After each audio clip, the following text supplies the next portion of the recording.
Ayer dimos a conocer en detalle el posicionamiento del movimiento camañista y que es al mismo tiempo el posicionamiento de este espacio, en tanto lo que hemos venido también tratando aquí desde hace tiempo tiene una gran confluencia, una gran coincidencia con ese proceso de elaboración colectiva en el movimiento camañista. Las razones fundamentales por las cuales no participamos y creemos que no se debe participar en unas votaciones como las que se están realizando en la República Dominicana.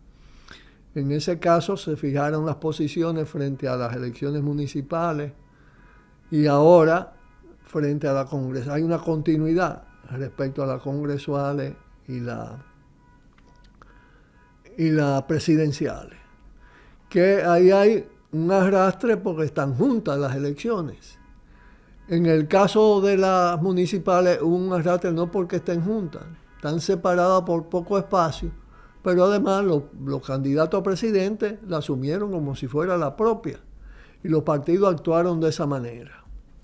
Pero además hay un problema de fondo, por lo cual hemos dicho que el fraude esencial, el gran fraude, está en el sistema mismo. Y el sistema que tiene que ver con lo que se llama poder constituido, que es el conjunto de las instituciones basadas en una constitución determinada, más lo que se le llama también el poder permanente, que son los poderes que no pasan por elecciones, o como le dicen, poderes fácticos, poderes de hecho, que han gravitado y que han hecho que no estas elecciones municipales, sino muchas de las elecciones anteriores, desde la invasión norteamericana hasta la fecha, sirvan para poco o sirvan fundamentalmente para reciclar más de lo mismo. A veces en continuidad con el partido y el gobernante que se reeligen, y pasa así en las otras instituciones, con los alcaldes, pasa con los diputados, senadores, con concejales o regidores, en fin. Ese es un proceso viciado, evidentemente viciado. Ahora, es muy importante aprender de las lecciones de este reciente proceso electoral, porque hubo un determinado debate, sobre todo en una esfera en la que el denominado progresismo dominicano y una parte de las izquierdas con una tendencia reformista en el sentido de no revolucionaria, no impugnadora del sistema, sino buscando una integración, una participación, cuota dentro del sistema, por dos vías, una aliándose a las derechas y otra quedándose independiente, pero interviniendo en el proceso electoral.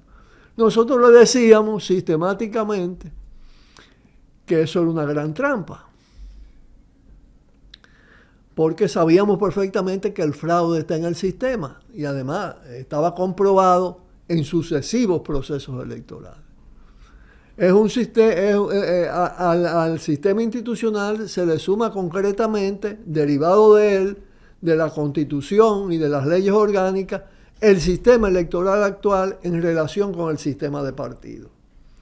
Y ese es un sistema que evidentemente es súper excluyente, súper antidemocrático, que de manera sistemática ha sido monopolizado, oligopolizado, dos partidos, oligopolio, ¿no? Bipartidismo, a veces efímeramente un tripartidismo, pero además con tendencia de que un partido en su periodo de más concentración de poder y posibilidades logre copar todas las instituciones y establecer, como se pasó con el PLD y muy intensamente con el PLD en el periodo de Danilo, un control de todas las instituciones, absolutamente todas, también cuando Leonel, que le permitía hacer y deshacer con el Estado y con el propio sistema electoral, desde su hegemonía, desde su su principalía en el sistema de partidos. Entonces, la tendencia es predominante, bipartidista y con tendencia al monopartidismo en el control de las instituciones, lo cual muchas veces no es permanente. Yo creo que ahora están intentando de hacerlos cada vez más permanentes, y por eso hablamos de que Abinader cerró la campaña municipal y la cúpula del PRM planteando un solo gobierno. Es decir, diciendo, vamos a controlar el máximo de alcaldía, tenemos la presidencia, reelegir al presidente y producir lo mismo en el espacio del Congreso.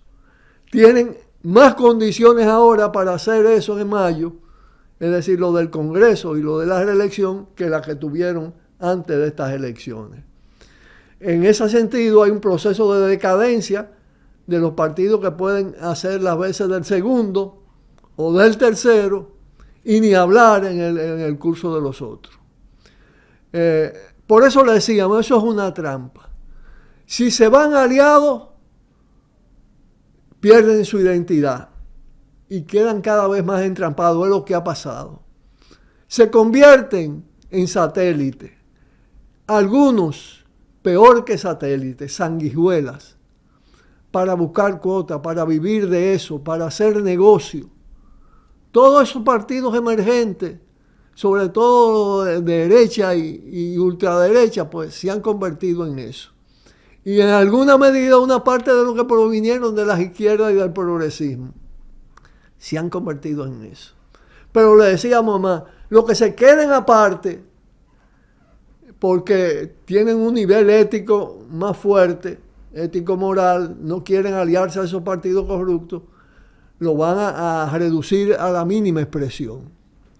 Como también en buena medida, salvo cuando esos partidos lo inyectan, los partidos grandes, le pasa a los aliados de los partidos grandes, que no son aliados, son subordinados a los partidos grandes, porque un sistema electoral tan cerrado, tan favorable en sus leyes, en los financiamientos, en todo, a 1, 2, 3 partidos, está diseñado de esa manera, crea una tendencia oportunista a decir, no podemos participar solos, vámonos a meter con esta alianza para ver lo que logramos en el reparto.